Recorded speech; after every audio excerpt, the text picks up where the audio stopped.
India was told by her new Prime Minister, Narendra Modi, that what she needed to restore herself to economic health was bitter medicine. In the end, Modi appears to have kept much of it back in the bottle and instead administered a dose of something a little sweeter, while promising recovery was already on its way. Certainly, the new Finance Minister, Arun Jaitley, forecast a falling deficit and growth back at up around 7 to 8%. Perhaps the most unpalatable item that had to be swallowed was higher taxes. But subsidies would only be partly reduced, and there were some familiar gestures towards higher levels of foreign investment and infrastructure spending. Shobha Kannan sent us this report from Delhi. It's the biggest test of a finance minister. But Arun Jaitley was hardly all smiles as he prepared to deliver his first budget. And when he revealed the contents of his briefcase, it wasn't what many had expected. It was meant to be a budget to revive the economy amid the country's worst slowdown in a decade. Those wanting fireworks didn't get any. I rise to present the budget for the year 2014-15. There were no big bang policies that really got people excited. And Mr. Jaitley was frank about the state of the country's finances. On the one hand, the task is simple if we accept the principle that we cannot spend beyond our means. We cannot leave behind a legacy of debt for our future generations. Despite this, Mr. Jaitley said defense spending would rise by 12% to nearly $40 billion. And in one of the few eye-catching announcements, he revealed foreign companies could now buy up to 49% of Indian defense firms. I personally do not expect a significant increase in joint ventures simply because of this limit being raised. The interest is more towards sales side rather than setting up joint ventures in India. So I don't think this announcement in itself would increase the investors coming into India. For foreign firms wary about being stung by unexpected tax bills, a problem Vodafone is still battling in the courts, there was not much reassurance.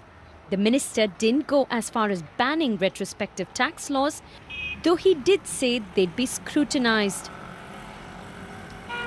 Making consumers pay more for food and fuel was one of the hard-to-swallow measures many expected in a budget that was supposed to be non-populist. But that didn't materialize, a fact some welcomed. India is a very poor country. At the end of the day, you find 300 million people below poverty line. You cannot just cut subsidy.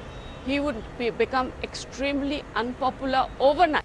So perhaps it was a little unfair to have huge expectations. But after the wave of enthusiasm in the recent polls, many here feel an overcautious government fell short. Shilpa Kannan, BBC News, Delhi.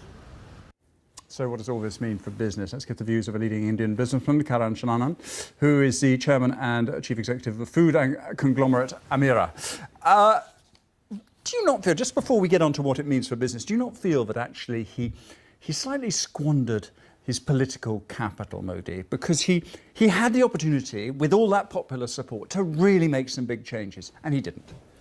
I think, on the contrary, this has been a splendid budget. Arun Jaitley has very clearly delivered a budget which is going to ramp up India's growth, and he's left enough there meat on the bone to see it for the future. Few points.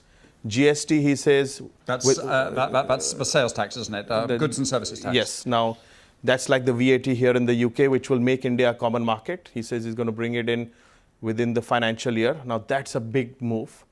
I've been talking about subsidies not being done away with. Now, we have subsidies which are touching nearly 1 billion people.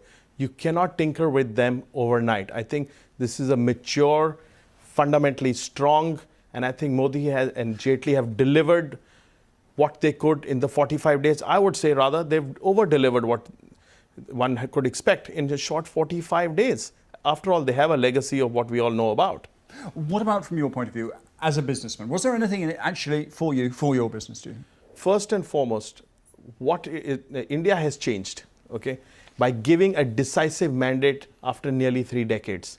So what that has done, with Modi as a statesman at the helm, Jaitley as the capable finance minister, has brought back the euphoria of positive atmosphere. That is the first step towards growth. Right. So, Okay. But as a business, we are listed on the New York Stock Right. Exchange. So people are talking why India is not doing all this. Now it's when India will do this and how they will do this. So you believe that the promises on things like infrastructure, he had ideas about smart cities, obviously technologically advanced smart cities. He had ideas about sort of more foreign direct investment. But I mean, all these things we've seen before. What makes you think it's actually going to happen this time, particularly on infrastructure, which, as you know, is one of the big crippling effects or crippling things which holds India back? Couple of things. First of all, he has a decisive mandate. Two, he has proven ability in his But state. if he had a decisive mandate, he should be using it now, surely. Well, Not at all. Got that mandate. That's it. He is using it now. It takes time for the bureaucracy to be put into shape to deliver exactly what he wants. At least he has a clear vision, which we haven't seen for a while. So he's talked about the cities, he's talked about the infrastructure. The finance minister's talked about the additional 11 ports which are going to be put out. He's talking of reducing the fiscal deficit, making India a common market. These are all steps in increasing the infrastructure bandwidth in India. Once this happens, plus the euphoria, the investment climate, which is currently very clearly changed. And he's also promised no witch hunts on taxation. And if you watch what he said during his speech, I think it is a landmark budget. For the first time, a finance minister has exactly, like I would say as a businessman, put his money where his mouth is and said clearly what he will do in what time frame and what to look out for. Okay, Karan A Chanana, thank you very much indeed for coming on the Business Edition. Thank you. Thank you.